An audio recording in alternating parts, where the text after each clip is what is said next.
Aí, ó. Com certeza. Renan, você lembra do Power? Do dragão? É, sim.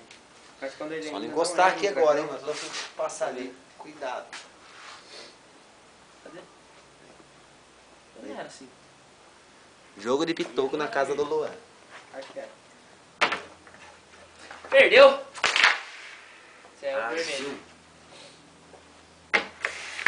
O... Ah, põe filho da mãe, eu vou morrer. Morri. É louco. Morri, pessoas. Uhum. Tem problema. Diz que existe o restart. Agora eu já chamo um pro bando. Sei. Não vai pro bando, não. Não vai pro bando. Quem vai Então, pro bando? Renan. Pronto, você não nasce lá no bando. Pega tudo. Duvida que eu chamo um pro bando?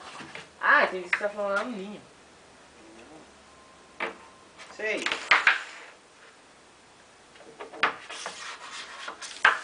Caralho, mano. Mais bom de todos. O que ele fez? Tu botar o bagulho no estrelão, no campo, fizemos. Vamos aqui. Que horas são? 11h15. Caralho. 11h15? Caralho, mano! Fala pra câmera a hora. Não, que a câmera vai filmar eu agora no vídeo dele. Nossa, foi uma bunda do Renan, cara. Que horror, cara. Nossa senhora, curti a tabela agora, né? Tá bela mesmo, bem bela. Vai ficar lá, não sei.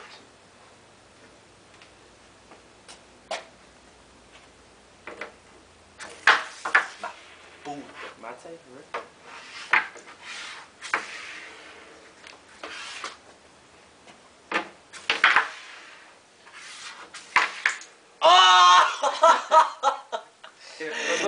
Quando o cara joga. O que você fez? Tinha duas vermelhinhas paradas, ele jogou lá, veio. Caiu as duas. Não, eu vou falar que eu calculei. Pra matar uma. Pelo menos uma era pra cair, né, Renan? É só ficar. Tinha jogado lá, uma preta. Calma, tem tempo. Tem? Tempo. Falei que tem tempo. Você que quis falar isso, hein? Você que quis falar isso, hein? Ó. Numa jogada. Calma, voltou, caiu, não perde. Aí, ó. Acabou. Vai, Lu.